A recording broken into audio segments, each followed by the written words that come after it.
What's up, folks? It's your boy Coach Ty back at you with another one, and we're going straight into the barbell curl. So first thing you need to know is hand width. You want right at shoulder width. So again, the way to know shoulder width, throw both arms out in front of you. You can reach down to the bar and grab. That's roughly how wide you want to be. Of course, you'll flip your arms around and deadlift the weight into place. Now from here, very simple. You'll curl, but on the way down is where things can get hairy. So you want to make sure you fully extend your elbows.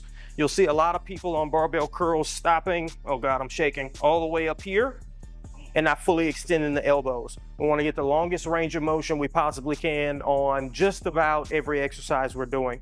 So full flexion of the elbow and full extension. You can even push your hips back slightly if you want to get the elbows a little more extended.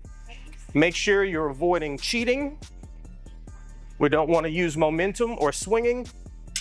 You may have seen Arnold Schwarzenegger do the cheat curl. I respectfully disagree that you should do that.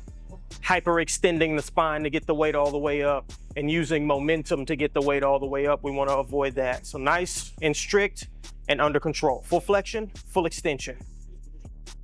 And that's it for the barbell curl.